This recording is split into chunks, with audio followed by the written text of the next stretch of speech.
നമസ്കാരം. മുഖ്യമന്ത്രി വി.ഡി. സതീശൻ ഡൽഹിയിൽ മോദിയെ കാണാൻ പോയ ദിവസം അവിടെ ചില സംഭവങ്ങൾ നടന്നു. പിറ്റേ ദിവസം രാവിലെ അതിൻ്റെ അടിസ്ഥാനത്തിൽ വളരെ പ്രധാനപ്പെട്ട ഒരു വീഡിയോ ഞാൻ തയ്യാറാക്കി. മോദിയെ കാണാൻ പോയതിൻ്റെ ഉദ്ദേശവും മോദി എങ്ങനെയാണ് ഇതിനെ എടുത്തത് എന്നുമൊക്കെ വിശദീകരിക്കുന്ന വളരെ പോസിറ്റീവായിട്ടുള്ള ഒരു വീഡിയോ ആയിരുന്നു. പക്ഷേ വീഡിയോ അപ്ലോഡ് ചെയ്യുന്നതിന് മുൻപ് തന്നെ കേരളത്തിന് മൂഡ് മാറുന്നു. എൻഫോഴ്സ്മെൻറ്റ് ഡയറക്ടറേറ്റ് പിണറായി വിജയൻ്റെ വസതിയിൽ കയറി റെയ്ഡ് ആരംഭിച്ചതോടെ മറ്റൊരു വാർത്തയിലും ആളുകൾക്ക് താല്പര്യമില്ലാതെ വരുന്നു. അതുകൊണ്ട് അത്രയും സുപ്രധാനമായ വാർത്ത ഞാനന്ന് ബോധപൂർവം കൊടുക്കാതെ മാറ്റിവെച്ചു. ആ റെയ്ഡിൻ്റെ ആരവങ്ങൾ ഏതാണ്ട് അവസാനിച്ചതുകൊണ്ട് തന്നെ ആ വീഡിയോ ഇപ്പോൾ അപ്ലോഡ് ചെയ്യുകയാണ്. പക്ഷെ പൂർണ്ണമായും ആ വീഡിയോയുടെ അപ്പോഴുണ്ടായിരുന്ന സാങ്കത്യം ഇപ്പോഴില്ല. കാരണം ഡൽഹി സന്ദർശനത്തിന് കൂടുതൽ വിശദാംശങ്ങൾ പുറത്തു വന്നു.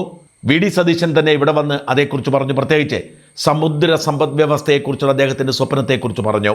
വാസ്തവത്തിൽ എൻ്റെ ഫോക്കസ് സമുദ്ര സമ്പദ് വ്യവസ്ഥയെക്കുറിച്ച് തന്നെയായിരുന്നു. അതിനുശേഷമുണ്ടായ അപ്ഡേറ്റുകൾ ഉൾപ്പെടാത്തതിൻ്റെ അഭംഗി ഉണ്ടാവുമെങ്കിലും പ്രിയപ്പെട്ട പ്രേക്ഷകർ അത് മുഴുവൻ കേൾക്കുക.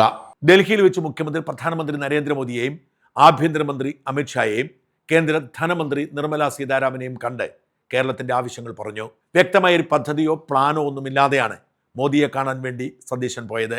അതിനുള്ള സമയമായിട്ടില്ല എന്നതാണ് വാസ്തവം. വ്യക്തമായ പ്ലാനുമായി ഇനി പോവും. ഇതൊരു കോഡ്സി മീറ്റാണ്. അതായത് ചുമതലയേറ്റപ്പോൾ നന്ദി പറയാനും സഹകരണം ആവശ്യപ്പെടാനും പോയതാണ്. സംസ്ഥാനത്തിൻ്റെ ധനസ്ഥിതിയെക്കുറിച്ച് വ്യക്തമായ പഠനം നടത്തി എന്തൊക്കെ ആവശ്യങ്ങളാണ് കേരളത്തിനുള്ളത് എന്ന് വ്യക്തമാക്കാൻ വേണ്ടി മറ്റൊരു യാത്ര കൂടി ഉണ്ടാവും. ആ കൂടിക്കാഴ്ചയുടെ സമയത്തെക്കുറിച്ച് ഏകദേശ ധാരണ ഉണ്ടാക്കിയിട്ടാണ് സതീശൻ മടങ്ങുന്നത്. പുതിയ കേരളത്തെ കെട്ടിപ്പടുക്കാനുള്ള വി.ഡി. സതീശൻ്റെ സ്വപ്നങ്ങൾ മോദിയോടും ധനമന്ത്രിയോടും പങ്കുവച്ചിട്ടുണ്ട്. കേരളം നേരിടുന്ന ചില സാമ്പത്തിക പ്രശ്നങ്ങൾ, കടം വാങ്ങാനുള്ള പരിധി, ഇത്തരം വിഷയങ്ങളൊക്കെ ആധികാരികമായി സംസാരിച്ചിട്ടുണ്ട്. ഉദാഹരണത്തിന് ദേശീയപാതാ നിർമ്മാണവുമായി ബന്ധപ്പെട്ട് സ്ഥലം ഏറ്റെടുക്കാൻ വേണ്ടി കേരളം പണം മുടക്കുന്നുണ്ട്. അത് നമ്മുടെ പൊതുഘട്ടത്തിൽ നിന്നും ഒഴിവാക്കി കൊടുക്കണം. അങ്ങനെയെങ്കിൽ അത്രയും പണം കൂടി കടം വാങ്ങാൻ കഴിയും എന്നതുകൊണ്ടാണ് അങ്ങനെ ഒരു ആവശ്യം മുമ്പോട്ട് വെച്ചത്. അനുഭാവപൂർവ്വം പരിഗണിക്കാമെന്ന് പ്രധാനമന്ത്രി ഉറപ്പ് കൊടുത്തിട്ടുണ്ട്. വാസ്തവത്തിൽ ഈ കൂടിക്കാഴ്ച വളരെ ഊഷ്മളമായിരുന്നു എന്നാണ് ഡൽഹി വൃത്തങ്ങൾ പറയുന്നത്. നമ്മൾ കാണുന്ന വി.ഡി. സതീശൻ മോദി വിരുദ്ധനും സംഘവിരുദ്ധനുമാണ്. വർഗീയതയ്ക്കെതിരെ വിട്ടുവീഴ്ചയില്ലാത്ത സമരം ചെയ്യും എന്ന് പറഞ്ഞ് സംഘപരിവാറിനെ പ്രതിസ്ഥാനത്ത് നിർത്തുന്നയാളാണ്. എന്നാൽ സംസ്ഥാനത്തിൻ്റെ വളർച്ചയ്ക്ക് വേണ്ടി കേന്ദ്ര സർക്കാരിനോട് ഒരു തരത്തിലുള്ള യുദ്ധത്തിനുമില്ല, സഹകരിച്ചു പോകും എന്നതാണ് സതീശൻ്റെ നിലപാട് എന്നാണ് സതീശനെ അറിയാവുന്നവർ പറയുന്നത്. ഒരു DCC പ്രസിഡന്റ് പോലും ആവാതെ ഹൈക്കമാൻഡിൻ്റെ കടുത്ത എതിർപ്പിനെ മറികടന്നുകൊണ്ട് കേരളത്തിന് മുഖ്യമന്ത്രിയായി മാറാൻ കഴിഞ്ഞ വി.ഡി. സതീശനെ കൃത്യമായൊരു പദ്ധതിയുണ്ട് എങ്ങനെയാണ് നാട് മുമ്പോട്ട് കൊണ്ടുപോകേണ്ടതെന്ന്. അതിന് അദ്ദേഹം രാഷ്ട്രീയമേ മറക്കുന്നു എന്നാണ് മനസ്സിലാക്കാൻ കഴിയുന്നത്. കേന്ദ്രത്തോട് യുദ്ധമില്ല, കേന്ദ്രത്തോട് രാഷ്ട്രീയം സംസാരിക്കില്ല, കേന്ദ്രത്തോട് സംസാരിക്കുന്നത് സംസ്ഥാനത്തിൻ്റെയും രാജ്യത്തിൻ്റെയും വികസനം മാത്രമാണ് എന്ന് മാത്രമല്ല, മോദിക്കും അമിത്ഷായ്ക്കുമൊക്കെ വലിയ താല്പര്യമുണ്ടാക്കുന്ന ചില പദ്ധതികളെക്കുറിച്ച് സതീശൻ സംസാരിച്ചു.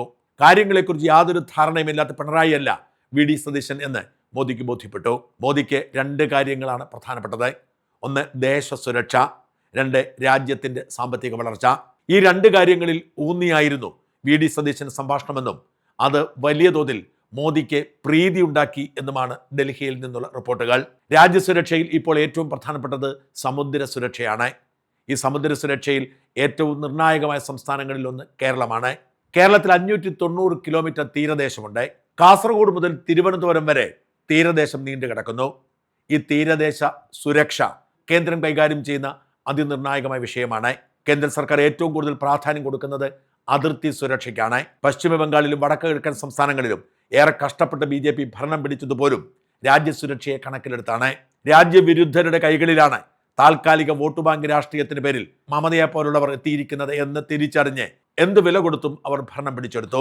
വടക്ക് കിഴക്കൻ സംസ്ഥാനങ്ങളിൽ ക്രൈസ്തവ ഭൂരിപക്ഷമായിട്ട് കൂടി BJP തന്ത്രപരമായ നീക്കങ്ങളിലൂടെ പിടിച്ചെടുത്തത് അവിടെ അതിർത്തി പണിയാനും രാജ്യം സംരക്ഷിക്കാനുമാണ്. അതുപോലെ തന്നെ സുപ്രധാനമാണ് നമ്മുടെ സമുദ്ര സുരക്ഷ. ഈ സമുദ്ര സുരക്ഷയ്ക്ക് വേണ്ടി നിരവധി കാര്യങ്ങൾ ചെയ്യുന്നു എന്ന് മാത്രമല്ല, രാജ്യത്തിൻ്റെ സമ്പദ് വ്യവസ്ഥയെ മെച്ചപ്പെടുത്താൻ, സമുദ്ര സമ്പദ് വ്യവസ്ഥയെ വളർത്തിയെടുക്കാനും മോദിക്ക് ആഗ്രഹമുണ്ട്. ഈ രണ്ട് കാര്യങ്ങൾക്ക് വേണ്ടി ഡൽഹിയിൽ നടന്ന മറ്റൊരു മീറ്റിംഗ് കൂടി നമ്മൾ ഓർക്കേണ്ടതുണ്ട്. ക്വാഡ് രാജ്യങ്ങളുടെ മീറ്റിംഗ് ആയിരുന്നു ഡൽഹിയിൽ സംഭവിച്ചത്.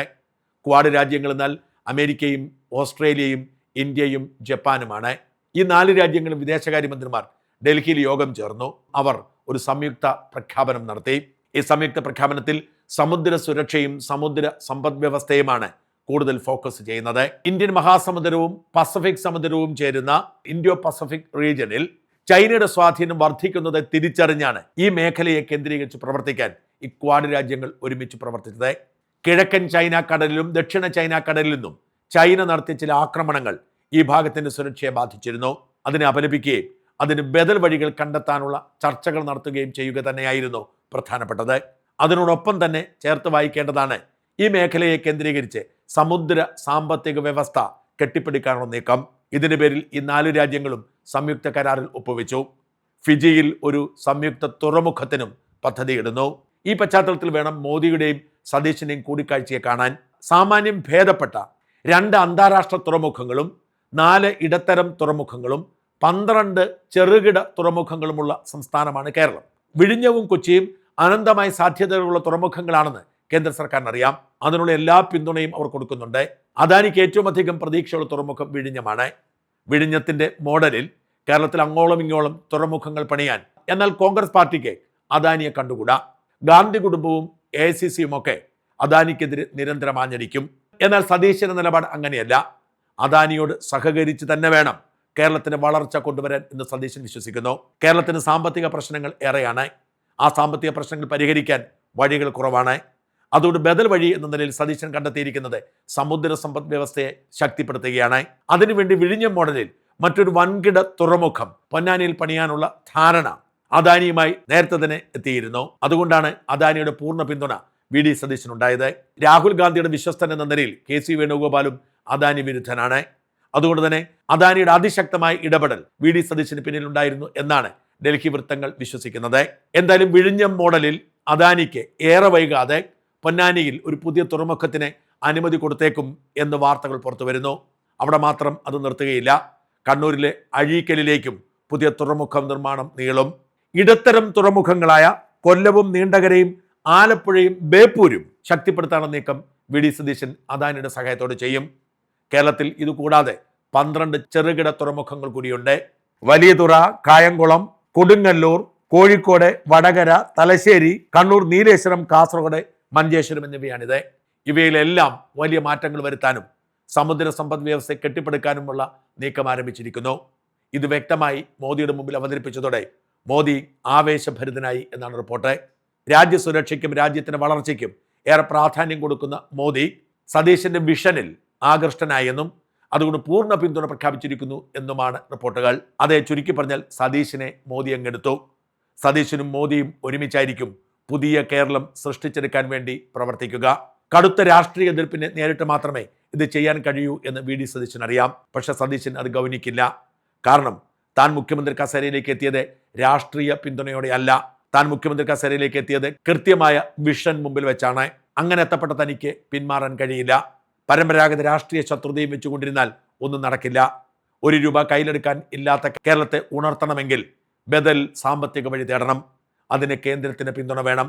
സമുദ്രത്തിൽ കേന്ദ്രാനുമതി ഇല്ലാതെ ഒന്നും ചെയ്യാൻ കഴിയില്ല. തുറമുഖങ്ങളെ കേന്ദ്രീകരിച്ചുകൊണ്ടുള്ള ചരക്ക് നീക്കമായിരിക്കും പ്രധാനപ്പെട്ട ലക്ഷ്യം. കൂടാതെയാണ് മറ്റ് സമുദ്ര സമ്പത്തുകൾ.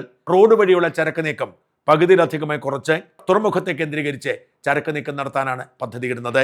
ഈ നീക്കം ഫലപ്രദമായാൽ മോദിയും VD സതീശനും ഒരുമിച്ച് നീങ്ങിയാൽ പുതിയൊരു കേരളം പിറക്കും എന്ന കാര്യത്തിൽ സംശയമേ വേണ്ട.